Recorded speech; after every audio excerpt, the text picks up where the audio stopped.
Sobat Esen, salam pintar. Berjumpa lagi dengan Kak Rajab, tutor sosiologi esen.id. Kali ini kita akan membahas salah satu materi sosiologi mengenai penelitian sosial. Apa itu penelitian sosial? Mari kita simak video berikut ini.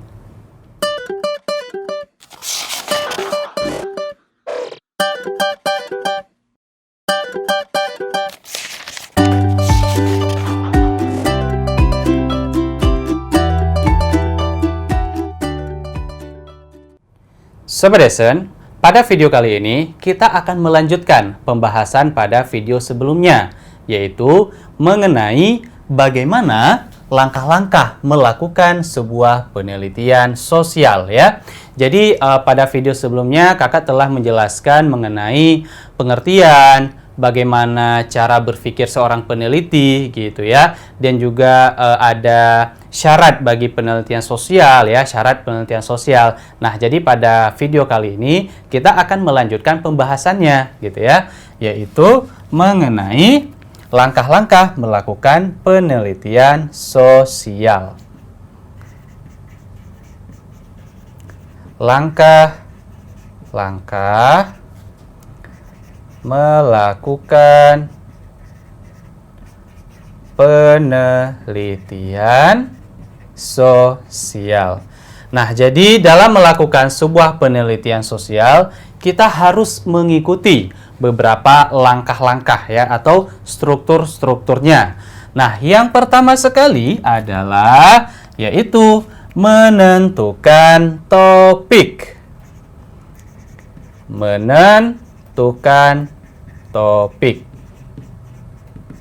atau masalah ya, menentukan topik dan masalah penelitian. Nah, jadi sebelum kita memulai ya sebuah penelitian, yang perlu pertama kali kita lakukan adalah menentukan topik, yaitu masalah yang akan kita teliti ya. Nah, misalkan topik tersebut itu banyak ya di dalam masyarakat, tetapi kita harus memilih salah satunya, di mana topik tersebut itu sesuai dengan keinginan kita gitu ya. Nah, misalkan topik tersebut itu berhubungan dengan, kita contohkan, apakah itu tentang kemiskinan, apakah tentang bencana alam, atau tentang kejahatan. Nah, kita harus memilih salah satu di antara beberapa topik yang ada di dalam masyarakat gitu ya. Nah, itu untuk menjalankan gampangnya proses dalam melakukan sebuah penelitian, kita harus menentukan objeknya dulu, apa yang akan kita teliti gitu ya, yaitu menentukan sebuah topik penelitian. Nah, tetapi dalam menentukan sebuah topik ya, topik penelitian itu harus ada syaratnya. Apa saja syarat yang harus dipenuhi untuk menentukan sebuah topik gitu. Nah, syarat menentukan sebuah topik.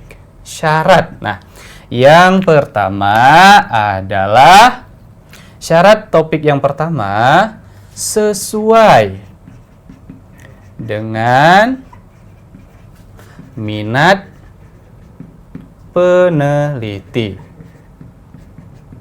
Nah, itu yang pertama adalah sesuai dengan minat peneliti. Kenapa? Karena kalau sesuatu hal yang tidak kita senangi, yang tidak kita sukai, pasti sebuah penelitian itu tidak akan berjalan dengan lancar. Nah, makanya yang terutama sekali untuk menentukan topik yaitu harus sesuai dengan keinginan kita. Oh, kita pengen sekali mengetahui apa yang terjadi, bagaimana hal tersebut bisa terjadi. Nah, itu dari keinginan kita dulu. Kita menimbulkan rasa penasaran sehingga kita ingin melakukan penelitian. Nah, dengan seperti itu nanti peneliti akan berjalan dengan lancar sampai selesai. Kalau misalkan kita meneliti suatu masalah yang bukan keinginan kita, yang pastinya nanti hasil dari sebuah penelitian tidak akan maksimal gitu ya. Hasil dari sebuah penelitian tidak akan maksimal kalau misalkan yang kita lakukan itu tidak sesuai dengan keinginan kita. Nah, itu yang pertama, berarti harus sesuai dengan minat si peneliti. Yang kedua, topik tersebut ya, topik tersebut dapat diteliti. Nah, yang kedua adalah kita melihat masalah tersebut harus dapat diteliti, harus dapat diuji gitu. Nah, intinya itu apakah akan mendapatkan datanya atau tidak gitu. Nah, ketersediaan data, ada tidaknya ketersediaan data. Kalau misalkan penelitian tapi tidak ada data, ya sama saja ya. Kita tidak akan mendapatkan informasi, kita tidak dapat menyimpulkan suatu permasalahan. Nah, walaupun terkadang ada data, mungkin data tersebut sudah kadaluarsa, tidak bisa dipakai lagi. Nah, berarti kita harus mencarikan data-data yang baru. Nah, itu maksudnya berarti syarat selanjutnya untuk memilih topik harus adanya sebuah data. Data yang tidak kadaluarsa ya, atau data-data yang kita gunakan itu sesuai dengan apa yang kita harapkan. Oke, yang selanjutnya, selain sesuai dengan minat, topik dapat diteliti ya, kemudian tersedianya data, selanjutnya adalah bukan hasil duplikat. Bukan hasil duplikasi. Duplikat. Nah, yang artinya di sini adalah kita tidak mencontek hasil karya orang lain, bukan hasil duplikat dari topik orang lain. Berarti kita harus mencari topik yang baru, yang artinya agar tidak sama nanti dengan penelitian orang lain ya. Nah, ini adalah beberapa syarat dalam menentukan topik. Setelah kita menentukan topik, langkah selanjutnya yaitu akan melakukan studi pendahuluan. Studi pendahuluan. Yang artinya di sini adalah mencari data. Mencari data penelitian. Nah, jadi sebelum kita mengarah ke lebih lanjut lagi, berarti kita harus mencari data dulu ya. Apakah topik yang kita teliti tersebut itu ada datanya atau tidak? Nah, itu perlu kita kaji gitu ya. Kita terjun ke masyarakat. Nah, itu bisa dikatakan studi pendahuluan untuk melihat apakah data yang kita nanti gunakan itu ada atau tidak. Nah, setelah kita melakukan studi pendahuluan, selanjutnya kita akan merumuskan hipotesis. Hipotesis. Apa yang dikatakan dengan hipotesis? Hipotesis adalah dugaan sementara. Dugaan sementara dari seorang peneliti. Nah, berarti di sini seorang peneliti sebelum meneliti lebih lanjut, dia harus merumuskan dulu, harus membuat sebuah dugaan sementara, ya. Apakah nanti dugaan si peneliti ini sama dengan hasil penelitian atau beda? Nah, yang nanti akan melahirkan ya hipotesis di sini bisa dibagi menjadi dua. Yang pertama itu ada hipotesis aktif ya, atau bisa dikatakan hipotesis kerja. Yang kedua ada hipotesis nol ya, hipotesis nol.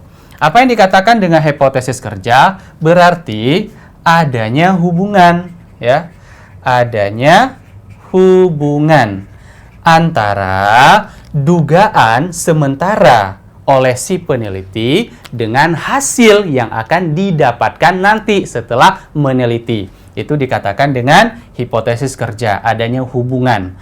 Kemudian yang kedua ada hipotesis nol, berarti tidak ada hubungan. Ya, tidak ada hubungan antara hipotesis atau dugaan sementara dari si peneliti dengan akhir dari sebuah penelitian. Jadi tidak ada hubungan. Nah, apakah nanti mengarah kepada hipotesis aktif atau kepada hipotesis nol? Nah, setelah kita merumuskan hipotesis dugaan sementara, selanjutnya adalah menentukan variabel. Menentukan variabel. Apa yang dikatakan dengan variabel? Variabel ini adalah bisa dikatakan sebagai objek suatu penelitian. Objek penelitian yang menjadi fokus, ya, titik fokus dari sebuah masalah yang akan dikaji. Nah, di sini variabel di sini bisa kita bagi lagi menjadi dua, ya. Variabel yang pertama adalah ada variabel terikat. Ya, kemudian ada variabel bebas. Nah, atau mau dibalik juga bisa, ya. Yang pertama variabel bebas, yang kedua variabel terikat, ya. Yang dikatakan dengan variabel terikat adalah variabel yang dipengaruhi. Variabel yang dipengaruhi. Kemudian kalau bebas itu variabel yang mempengaruhi. Nah, kalau misalkan kita kasih contoh, ya, mengenai variabel terikat maupun variabel bebas, ya, kita akan membuat sebuah contoh. Misalkan contohnya seperti pengaruh, misalkan pengaruh pergantian kurikulum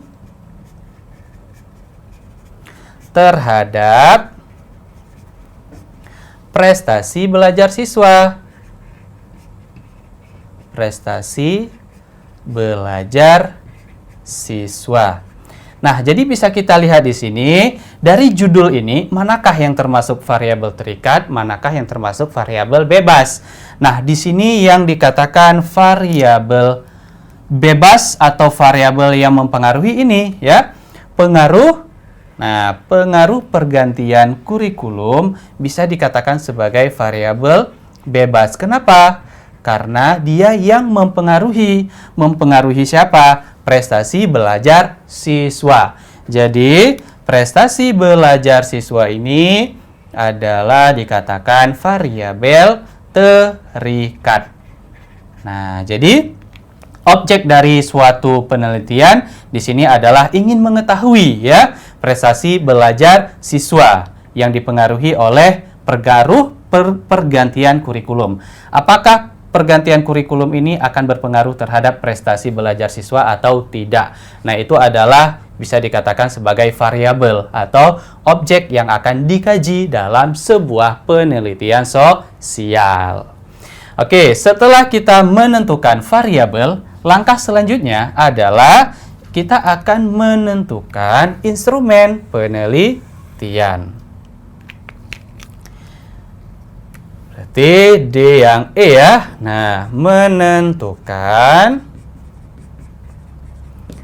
instrumen penelitian. Jadi, instrumen penelitian ini adalah cara-cara yang dilakukan untuk mendapatkan data, ya, atau mendapatkan informasi di dalam masyarakat. Nah, di mana instrumen tersebut bisa dilakukan dengan wawancara atau dengan observasi atau bisa dilakukan dengan angket, gitu, ya. Nah, kalau kita lihat wawancara ini adalah cara mendapatkan sebuah informasi atau data itu secara langsung, ya. Data langsung dari responden. Nah, data langsung dari responden. Responden atau masyarakat. Kita menanyakan hal tersebut, kita mendatangkan langsung orang yang ingin kita teliti. Bisa dengan menyiapkan berbagai macam daftar pertanyaan, ya, atau tidak kita persiapkan daftar pertanyaan tapi bisa kita lakukan secara langsung tanpa menyiapkan terlebih dahulu. Nah, nanti kita akan membahas mengenai wawancara, observasi, angket lebih lanjut lagi bisa pada video berikutnya ya. Nah, kemudian observasi, di mana observasi ini juga sama suatu informasi data yang didapatkan secara langsung juga di dalam masyarakat, yaitu dengan mengabadikan informasi-informasi yang dia temukan di lapangan, misalkan dengan merekam ya atau memfoto dan sebagainya. Nah, itu dilakukan melalui observasi. Kemudian selanjutnya angket, yaitu dengan menyebarkan beberapa pertanyaan-pertanyaan yang diwujudkan dalam kertas gitu ya. Kertas yang berisikan pertanyaan-pertanyaan yang harus dijawab oleh responden yang kita tuju. Nah, itu disebut dengan angket.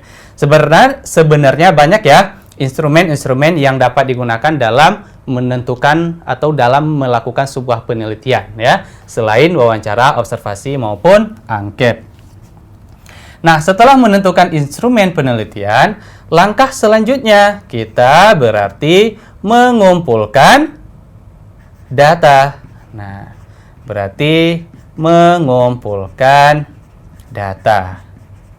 Dengan cara apa? Yaitu tadi, dengan cara-cara yang telah kita tentukan. Bisa wawancara ya, kita datangkan langsung. Begitu juga dengan observasi, juga kita datang langsung. Kemudian dengan angket. Angket ini kita tidak datang langsung juga tidak apa-apa ya. Kita bisa menitipkan selembaran pertanyaan kepada orang lain. Nah, walau kita tidak mesti ada di tempat penelitian, kita bisa juga hanya kasih pertanyaan saja. Nah, itu juga kelebihan dari angket sebenarnya ya.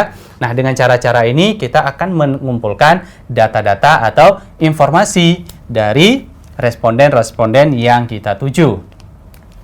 Nah, setelah data kita kumpulkan, langkah selanjutnya yaitu menganalisis data ya, atau mengolah data. Mengolah data atau menganalisis. Menganalisis. Nah, kita contohkan misalkan dalam penelitian kuantitatif ya. Kita contohkan misalkan dalam penelitian kuantitatif itu dalam menganalisis data misalkan bisa melalui yang pertama itu editing. Kita mengedit, kemudian kita kasih kode-kode ya, coding, dan kemudian tabulasi, di mana data-data tersebut kita tampilkan di dalam tabel. Kemudian setelah mengolah data atau menganalisis sebuah data, langkah selanjutnya yaitu generalisasi. Apa itu generalisasi? Yaitu menarik kesimpulan. Menarik kesimpulan dari sebuah penelitian. Nah, setelah tadi kita mengolah sehingga kita dapat hasil akhirnya. Oh, ternyata penyebab terjadinya suatu masalah sosial ini karena apa gitu. Sehingga kita bisa menarik kesimpulan dari masalah yang kita teliti. Nah, setelah kita narik suatu kesimpulan, kita sudah mendapatkan ya sebab akibat kenapa bisa terjadi suatu masalah. Langkah selanjutnya yaitu baru kita melakukan penulisan ya di dalam suatu penelitian atau menulis laporan hasil penelitian. Nah, atau berarti penyusunan laporan penelitian. Gitu ya. Laporan penelitian. Supaya apa? Nah, yang nantinya laporan tersebut bisa kita terapkan di dalam masyarakat atau bisa digunakan oleh akademik gitu ya, atau berfungsi juga untuk pengembangan ilmu pengetahuan bagi si peneliti itu sendiri ya, dengan adanya laporan tersebut. Nah, oke, ini adalah langkah-langkah dalam melakukan penelitian sosial. Dari yang pertama, menentukan topik ya dengan syarat-syaratnya, yang kemudian kita melakukan studi pendahuluan, mencari data-data yang kemudian kita merumuskan hipotesis, yaitu dugaan sementara, kemudian menentukan variabel, ya, yaitu variabel terikat dan variabel bebas seperti yang sudah kakak jelaskan tadi ya. Contohnya untuk menentukan variabel bebas yang mana, begitu juga dengan variabel terikat. Selanjutnya menentukan instrumen penelitian, bisa dilakukan dengan wawancara, observasi, ya, angket yang nanti ini bisa kita bagi-bagi lagi ya. Kita akan membahas pada video berikutnya. Kemudian setelah itu kita kumpulkan data, kemudian kita olah data, kemudian kita tarik kesimpulan, dan yang terakhir yaitu menyusun laporan penelitian, di mana nanti bisa berguna bagi si peneliti itu sendiri, bagi masyarakat, atau bagi akademik ya. Ini adalah pembahasan mengenai langkah-langkah melakukan penelitian sosial. Semoga Sobat Esen dapat memahaminya. Sobat Esen, demikianlah penjelasan mengenai langkah-langkah menentukan penelitian sosial. Sampai jumpa di video-video berikutnya bersama Kak Rajab, tutor sosiologi SN.id. Salam pintar! Sekian Sobat Esen untuk video pembelajaran hari ini. Sampai ketemu lagi di video belajar berikutnya. Jangan lupa aktifkan notifikasi untuk video terbaru kami ya. Sobat Esen juga bisa mengunjungi @sen.id dan temukan ribuan video pembelajaran. Sampai jumpa Sobat Esen, salam pintar!